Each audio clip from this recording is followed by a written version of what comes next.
it going? Today's my birthday, and in celebration of my birthday, I'm going to start my second batch of mead. This is going to be in preparation for Christmas, and you won't see this video until about Christmas time, so if you want to wish me a happy birthday then, you're going to be 4 months too late. But tonight, I'm going to make my second batch of mead. Now, the first batch of mead went pretty well. A lot of fumbling with process, which I've sort of, I don't want to say perfected, but I have streamlined and made better choices on how to approach things. So we should be able to whip this out pretty quickly. Now, the first video, I'm sure, was much longer than this one will be, because I was spending a lot of time trying to figure things out. Well, I've pretty much got it figured out, I think, and we're going to make a very common recipe. Probably all of the folks out there who are experts who are going to see this are going to recognize this right away. This recipe is often referred to as Joe's Ancient Orange Spiced Mead, or Orange Clove and Cinnamon Mead. So it's very, very familiar. Typically, you see this recipe out on the internet made for a 1 gallon batch. We're going to make a 3 gallon batch here for our second attempt. And one of the things it says as far as the ingredients goes is to have 3.5 pounds of honey per gallon of water. Well, we're going to have 12 pounds for our 3 gallons. So we're going to have 4 pounds per gallon, which is fine. It's just, more honey. More stuff for the yeast to eat on. Some of the things in the recipe we're going to alter slightly. He gives very specific instructions on not touching things and, over time leaving it alone, not, using Fleshman's bread yeast and not feeding the yeast at all. And we're gonna modify a few of those things. So I have this 3 gallon carboy here, which I'm excited to finally get to use. And I've got water, and I've got 12 pounds of honey. The honey I'm using is Florida wildflower honey. And like I said, I've got 12 pounds of this. Now, this has been sitting in my warm, sterile water. It's not so warm anymore because we were having birthday cake. But I've got 12 pounds of that. I got 3 gallons of water. I got all the other fixings for it. So let's go ahead and get started on this. First thing I want to do is I want to pour 1 gallon of my spring water into this carboy. Now, this carboy has been cleaned and sterilized already. Everything that's touching anything will have been sterilized. So, yep, we'll go with that. And so let's, I guess, put in 1 gallon of water, and then we'll add the honey. Hello? Hi. How are you? Happy birthday to you. Happy birthday to you. Happy birthday, baby brother. Happy birthday to you. You're on my video now. What? You're on my video now. Oh, no. Oh, yes. Now, where was I? So I got my gallon of water here. So let's go ahead and get this water in the jug.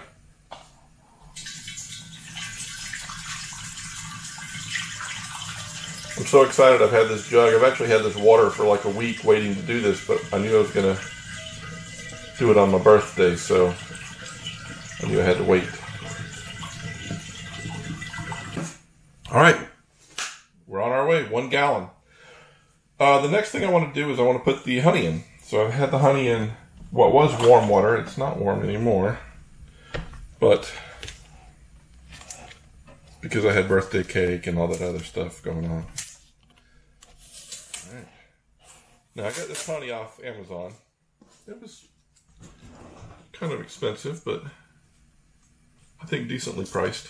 I think it was right around $40 for 6 pounds. So this is a 6 pound jug. Let's pour it in the jug, man. Let's get started. Let's see if I can. Last thing I want to do is spill it, so. Look at that. So what I'm going to do is I'm going to get all this poured in, and then I'm going to I bought a degassing wand. We're going to use that to aerate the water honey mixture. Then we'll start putting in the other stuff. And we'll put the water in last because I don't want to put the water in and then start trying to jam fruit into this and come to find out that I don't have enough room for it. That would be a bad thing. So we're going to use a little common sense here. Let's get this other 6 pounds, excuse me, in there.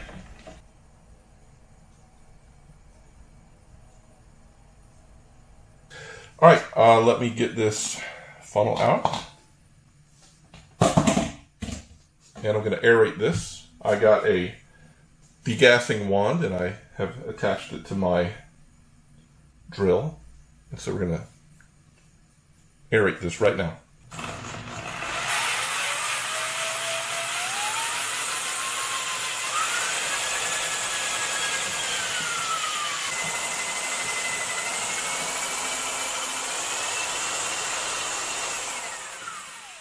Alright, I feel like that's pretty well aerated. So let's go ahead and set this aside. Alright, there we go. Aerated mead.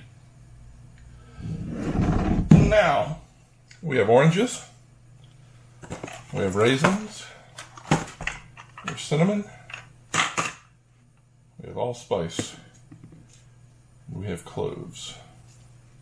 And of course we have yeast. Now, in the recipe, he calls for Flashman's bread yeast. I'm using this D47 here. So let's go and start with the raisins. And I'm going to chop these up really quickly and, you know, stick them in.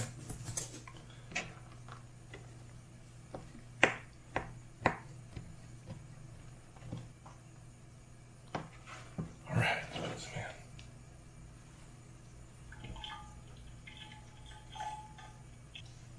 Let's go ahead and cut the oranges up now. It says to cut the oranges into slices of 1/8 so they can fit through the mouth of the jug.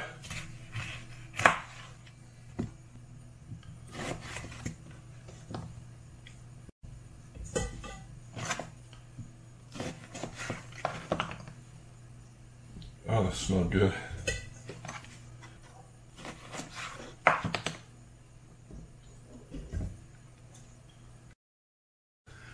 Alright, so the next thing that Joe calls for is 1 stick of cinnamon for 1 gallon. So we're going to put in 3 sticks of cinnamon.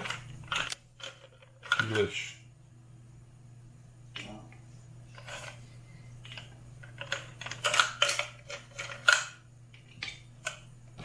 Of course, we'll have to stir that in because it's just sitting there on top of the oranges.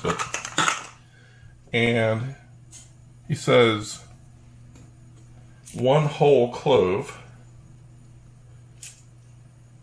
2 if we're feeling adventurous. I'm going to put in 2.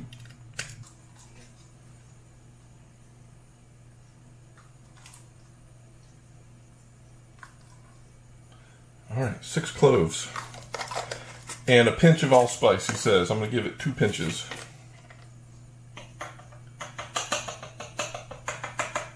Alright, that felt like 2 pinches to me.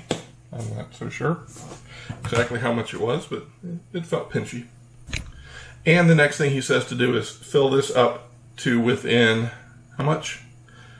To within 3 inches of the top of the carboy. So let's go ahead and finish filling this up.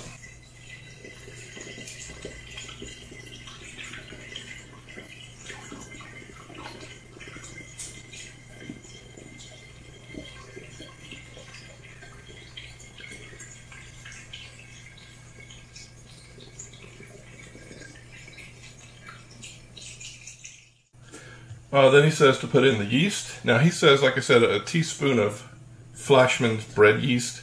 I'm probably going to use a good chunk of this D47 yeast. I'm going to put it in there, and then I'm going to stir this with the degassing wand, and then I guess we're done. So let's go ahead and put in the yeast. Now he doesn't say anything about hydrating the yeast, and I've seen various different arguments about hydrating the yeast, and I'm not gonna. Probably put half the pouch. So the yeast is in there, I'm going to hit it with the degassing wand again, and then going to put a airlock on it, and we're done for now.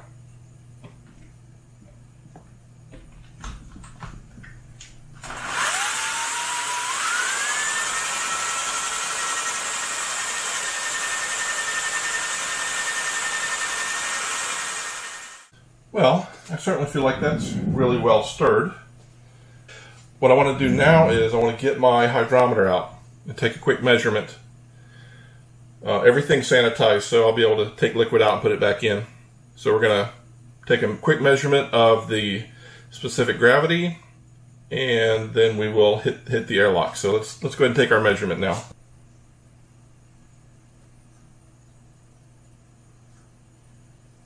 To me, it looks like 1.152. All right, 1.152, y'all. Let's get this back in. Let's get the airlock on it. Let's let this start to do its magic. And there we have it. Our second batch of mead. We're going to do a little cleanup here. We're going to let this sit here for a little bit because I like to watch it bubble. Something about it. I find it very, very soothing to see it bubble. And hopefully here very shortly this yeast will decide it's a good place to live and it's going to colonize. And we'll know that pretty soon. Once we do that, once we know that, I'll feel safe about putting it away, and we'll just keep an eye on it and check it weekly as far as the specific gravity goes and see how it's progressing. So I guess at this point the next time you're going to see me is in a week when I take the next measurement, and we'll see how things are going. Alright, good seeing you. We'll see you shortly. Alright, how's it going? It's been an entire month since I started this second batch of mead, Joe's Ancient Orange Mead. This thing has been fermenting for a month, and it fermented really, really hard for a couple of weeks. The last week it's been very slow, but it's still fermenting. Now the instructions say not to touch it for 2 months, so it's been a month. But I did want to take a hydrometer reading just to see what we're looking at here, since it's barely bubbling at this point. So I'm going to take a hydrometer reading, and I'm going to stir the fruit in a little bit. You know, not aerating it or anything, just stirring the fruit a little bit to try to, you know, mix it a little bit. It seems to be doing really well. I have, you know, no updates really other than the fact that it looks like it's doing what it's supposed to be doing. So let's go ahead and take the hydrometer reading and see what's happening.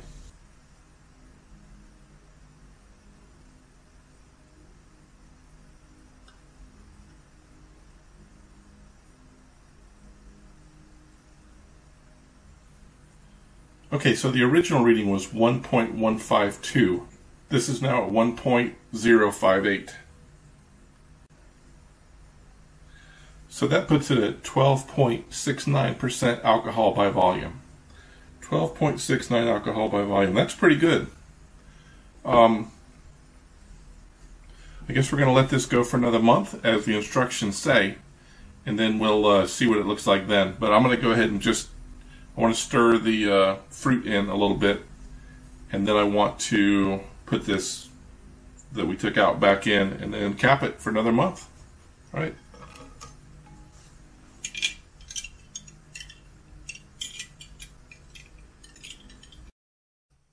All right, how's it going? This second batch of mead here has been fermenting for about 5 weeks now. About 4 or 5 days ago, it sort of stopped bubbling. The recipe says to not touch it for 2 months. It's been 5 weeks.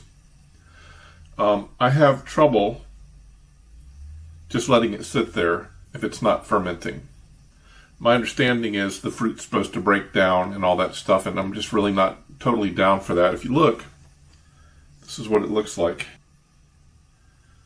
It looks okay now, but having it sit for another 3 weeks like that, I just have a little bit of a problem with. So I'm going to do exactly what the recipe told me not to do, and I'm going to rack this. I'm not going to stabilize it. I don't think it needs it. I'm going to rack it, and I'm going to give it a bung with an airlock. And then I'm just going to throw it in the closet for a little while. But I just can't let that fruit sit there any longer. So I'm going to go ahead and I'm going to rack this right now. And we're going to take a hydrometer reading before we put it away and see where we stand.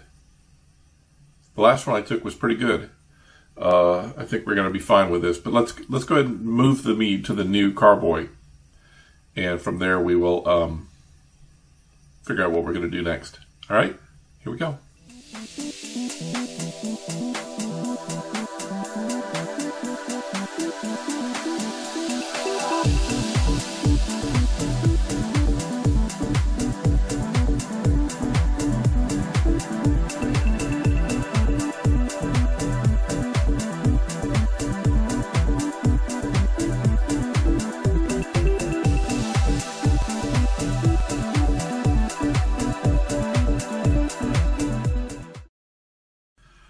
I don't know how long I'm going to let this one sit. It could be quite some time until it clarifies. I don't know how long I'll wait to bottle it, but I don't know. So far, so good. I think it smells great. How's it going? It's been about 6 weeks since I started my second batch of mead. This is Joe's Ancient Orange Spice Mead. In the meantime, I have racked it once and made a mistake just in my thought process, and I'll show that to you here. Basically what I did was, when I removed all of the fruit and everything from the top, I felt there was too much headspace. And so with my concern on that, I dropped a bunch of marbles in the bottom, and you see it's a bunch of marbles. What I didn't realize at that time, and have learned since, is that while it's still fermenting, the headspace will fill up with carbon dioxide, and there won't be any issue with oxygenation up there. So now I know that for future reference. In the meantime, it was interesting that a lot of the lees really kind of dropped down into the bottom of the marble area. So it's pretty clear, and it's going to be pretty easy to do this second racking. But there is a little bit of lees that got stirred up because I just moved this a little bit, so sadly. The other thing is, I'm concerned is I'm going to suffer a bunch of loss from this because there's a lot of liquid in between those marbles. First step is we got to start racking stuff out of this 3-gallon carboy into 1-gallon carboys. Let's go ahead and rack this into 1-gallon carboys. Now I am going to use an auto siphon along with a bottle wand on this. I don't want to make a mess here, so we're going to do our best to siphon this into using a bottle wand, and we'll see how it goes. Now, of course, it goes without saying I've sanitized everything, but I'm going to say it anyway. So let's go ahead and I guess get started with the auto siphoning.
Alright, so we ended up with 2 gallons and a little bit. Now, this makes a lot of sense because, we didn't really start with 3 gallons to begin with. We had a lot of the head space taken up by the fruit and stuff. And even though the marbles is going to cost us some of it, I don't think we would have ended up with maybe another half gallon at the most. And then we would have had to deal with how not to oxygenate that, etc. So I think we're going to stick with the 2 gallons and call that a win. We're going to use what's here to do a little tasting and to do our final hydrometer reading, our final specific gravity reading, so we can decide how much we think this is. And then we're going to clean up, and we're going to use this to start our next batch. I'll leave that as a mystery, but you'll see it soon enough, I guess, months away, but in the internet world, a blink of an eye. So let's go ahead and test this. Give it a little taste and see what we think of it, and then we'll move on to the next step.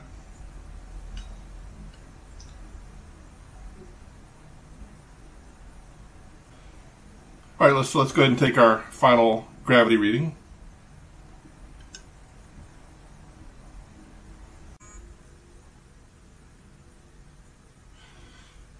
And that is at 1.058, which is exactly where it was when we did the racking initially.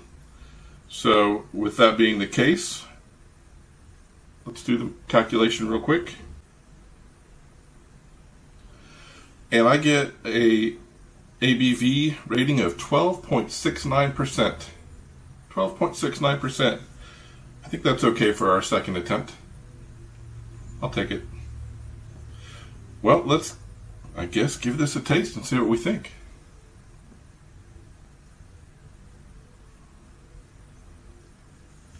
Definitely it smells very flowery. If you remember what we had in it, we had oranges, cloves, a little bit of allspice. What else?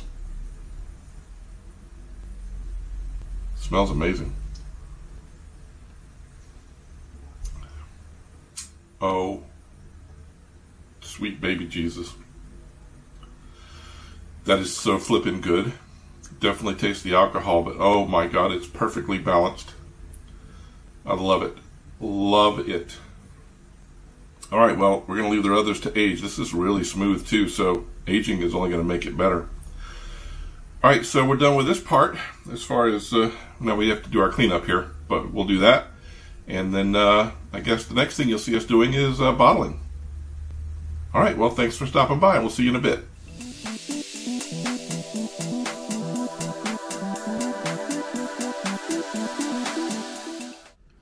All right, it is November 22nd, and if I sound kind of funny, I just had a dental appointment.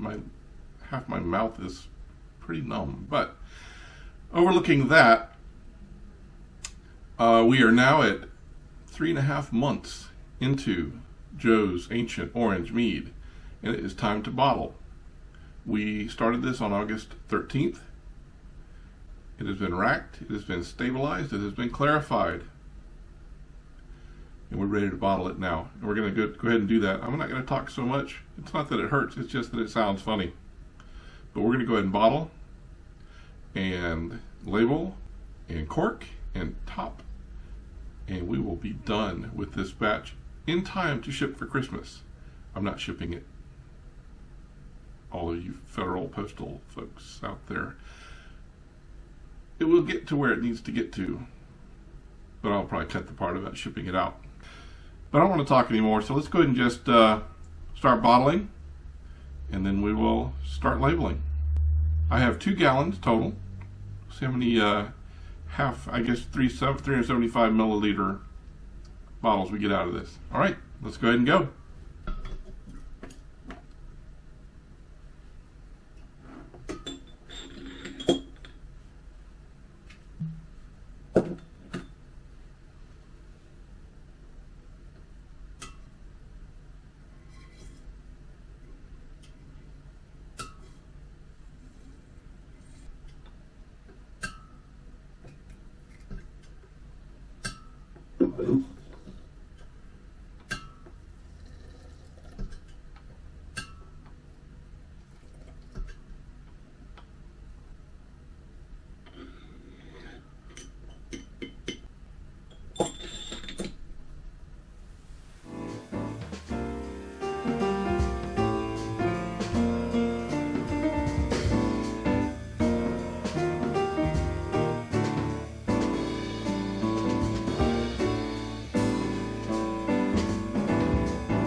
All right, and there you have it.